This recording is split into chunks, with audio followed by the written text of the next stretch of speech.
guys, welcome back to my YouTube channel. If you're new here, my name is maryybeatrice. Thank you for clicking today's video. For today's video, we are going to get ready, but we are spilling tea. Not that kind of tea. I'm starting this whole series about like getting ready with me and chit-chatting about like life problems or life as a content creator or girl problems, boyhood, trauma, drama, honestly anything. I just kind of like had this idea that, like, you know, when girls get ready together, it's like you guys talk about the most unhinged, unspeakable things ever. So I'm kind of like thinking like, it's like a girlhood thing, but it's also like valuable.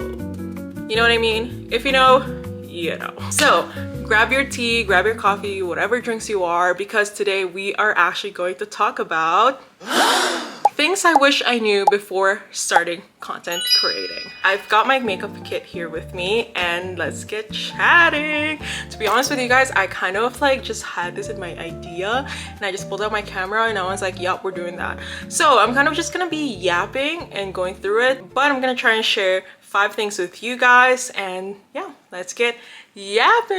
But I've done my skincare and all that. Let's get started with some primer first. So the primer that I'm currently using, it is actually a travel size because I just got back from traveling and stuff, and I actually didn't finish it because I thought I was gonna put makeup on every single day in Mexico. I didn't. I literally was like, girl, first of all, all of my concealer and my foundation like low-key didn't match me anymore because of how tan I got, which I wasn't mad about, but it's just like, woo! I'm going in with the Milk Hydro Grip. So this is their little travel size that I got from them. Yay! So how I'm gonna do this is like I'm gonna share 5 things that I wish I knew about content creating. And the number 1 thing is be consistent, but keep in mind that consistency looks different for everyone. I started content creating, I was 19, and I literally was like working full-time. I work in healthcare other than content creating, so my life was a little bit all over the place and hectic. And I always hear people like, just be consistent, just keep pushing out your content, yada yada. True, but at the same time you have to keep in mind like your mental health and how you're doing and what you're able to actually handle and what your capacity is at, because you don't want to be like pushing out content every single day but you're like burnt out. You know what I mean? Like, girl, that's just not gonna do you any good. And it's just like you're gonna see the difference between like your content. If you're like feeling burnt out, it's just gonna feel like you're dragging yourself to do things that you don't want, and that's the last thing you wanna feel, especially if you wanna get into content creating, because like content creating should be fun. Like I always tell people this, it should be like your creative outlet. So if you think about it, if you're feeling like burnt out and it's not doing you any good, then it must be you're probably pushing yourself way too much, and you probably should like take a step back and be like, hey, okay, this is what I'm capable of, this is what I can only post after work. So my second thing that I wish I knew with content creating is, yes, the numbers are great, but don't get lost into the numbers of it all and how many followers you have, how many likes this post got, but focus on building community. This is like the biggest thing that I'm currently working on right now, because I find that like for me personally, I still get lost in like the whole, oh, I don't have enough followers for this, oh, like I don't know if many people are actually gonna like this, like I don't know if like I'm likable, like things like that. Think of it as like your friends. Like literally for me, I talk to my close friends on my Instagram, and I talk to like my people on Instagram like they're like my friends. Like rather than focusing on like the aesthetic and all that, if you want to focus on aesthetic, great, but like to actually build a community that's like your people that will like comment, like, share, and leave a heart on your videos and all that, you need to build that community. And in order to build that community is like you have to trust your people and they also have to trust you. It's like a two-way thing. So for me, if I say to my people that I'm like, oh, I'm gonna be posting YouTube videos every Sunday, I'm gonna trust myself that I'm gonna be able to post YouTube videos every Sunday, and then they're gonna trust me. And then in that way, it's kind of like, oh my gosh, so they know that I'm posting every Sunday. Like I actually had one girl, she was like, oh Mary, I can't wait for your videos every Sunday. Like things like that. Like it's like those little community that's like, you know and they're kind of like your cheerleaders, and then eventually they become your friends. And think of it as like your girlies. Like what is something that you will say to your friends, like, hey guys, like I got this new update, like love this, can't wait to show you guys, like kind of like that. And like the numbers are great, the numbers will get you there, yes, for sure, but it's just like there's no authenticity into it if you're not focusing on like your people. Like, so let's move on to the third thing that I wish I knew about content creating before I started content creating. Like I wish I had like a warning, like oh, this is gonna happen to you when you start content creating. Imposter syndrome is real. Yeah, because like tell me why sometimes for me still, when a brand reaches out to me and like pay me this amount of like brand deal, I'm like, whoa, like do I deserve this? Like can I do this? I don't know if I'm enough for this. Like why are you reaching out to me? Like that thing is so real. And the craziest thing about that is like you can like have this big of a community, you can have your brand deals back to back, or you can have a great relationship with every brand, and you comment on each other, and you have your following base is growing by this much and this much, but you still can't like see that. I think that's when like the imposter syndrome really like kicks in, because it's like you always, for me personally, I always try to like be aware of my thoughts, but sometimes I get lost in it. Like I'm a human being, and sometimes like for me, I don't even realize that I'm like beating myself up for something that I wanted 2 years ago in my career as a content creator. Like it's so crazy, because I'm like, wow, like if you think about it, like I talk to my boyfriend about this a lot, because I'm like, oh, like dang, like that video didn't do so well, like why am I like not getting enough of this and that and that. But then if you think about it, like literally 2 years ago I was just trying to message every single person and seeing like, oh, I was in a situation where I was even just looking for people to follow and like be inspired of. Sometimes like it makes me not realize how far I've gone, because I remember like starting content creating, I was only like paid this amount, like $30 and now like with my rate of where I'm at, I forget that like I started with $30, and then I start to beat myself up, and I'm like, oh, maybe like I don't have enough following for this, like yada yada, like things like that. I feel like I'm just rambling, but like, you know what I mean? Like you just like forget where you've started, and then you beat yourself up that you're not doing too much, but that's literally where you wanted to be 2 years ago. And yeah, it's like so real. And then you constantly beat yourself up, and then I get into this loop of like self-destruction mode, and yeah, it's so real. But this is why like I keep telling people, like just do what you can and what your capacity is at, like what you can handle.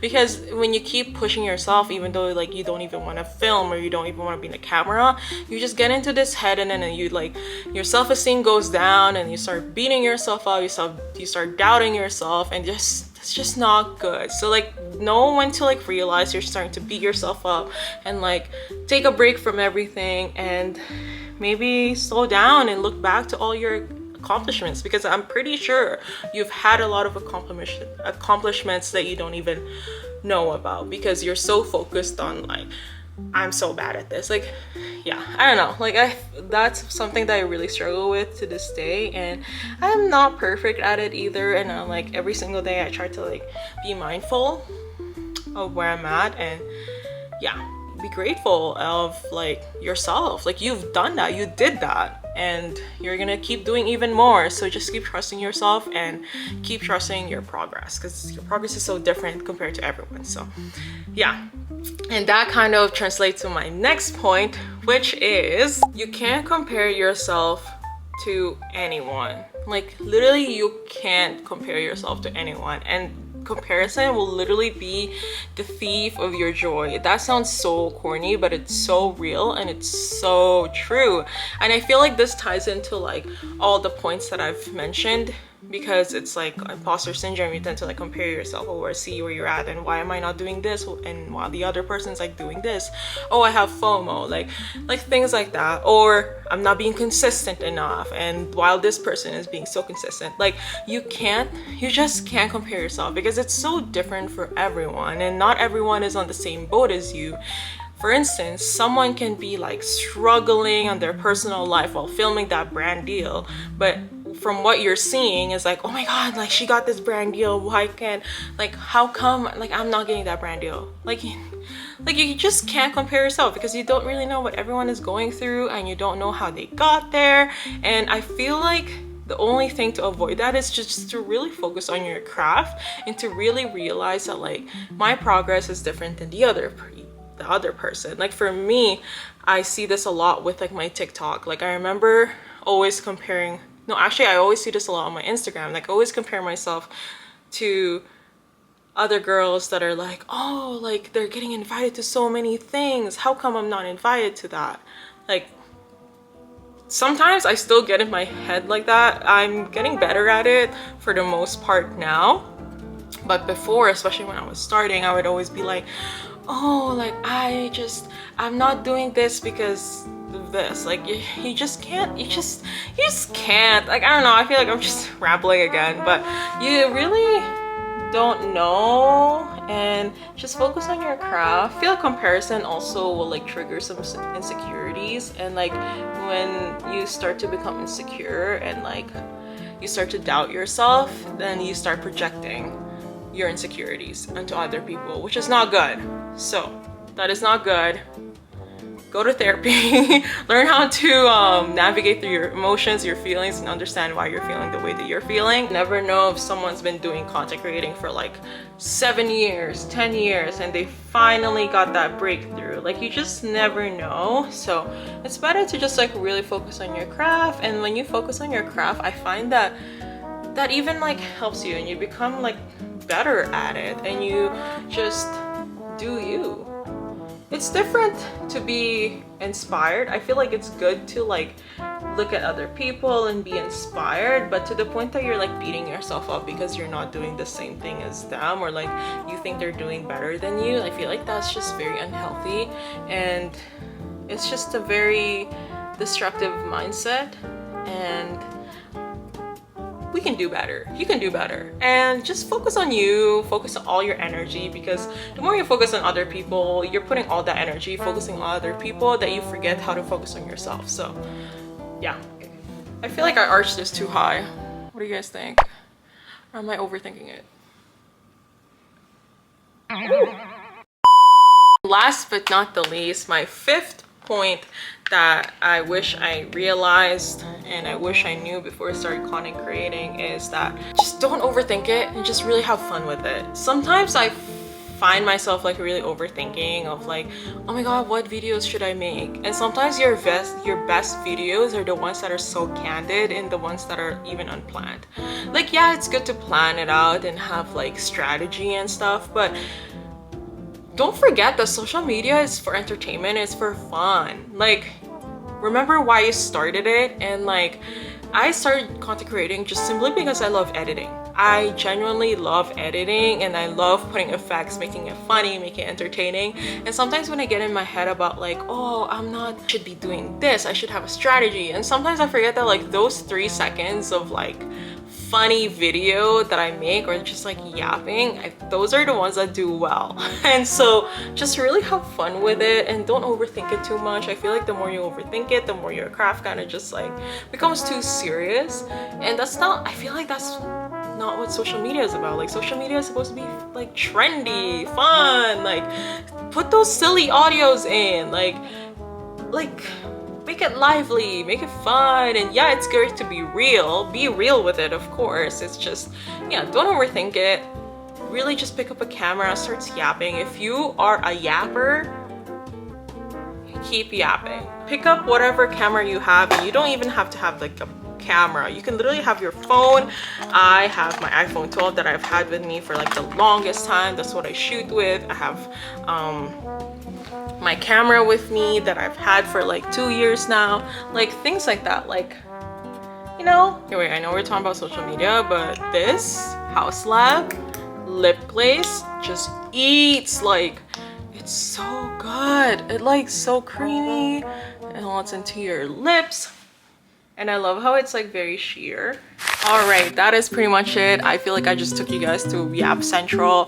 I hope this video was a little bit helpful. I know I'm starting this series of like get ready with me and chit chat and stuff, but I also want to be like insightful and helpful. Like, I feel like I want to help the girls out there, and I want to be able to inspire other people. If I can get you to just like have fun on social media and like be cool, and we can be friends and we can yap together, honestly, I would love that. Yeah, I hope it helps. I feel like I was just yapping, but yeah, social media is a fun thing to do, and sometimes like we just really get into our head. Like, I get in my head a lot, too much actually.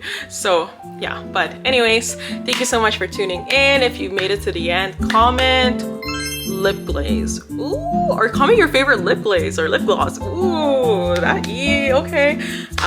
Yeah, but other than that, don't forget to like, comment, and subscribe.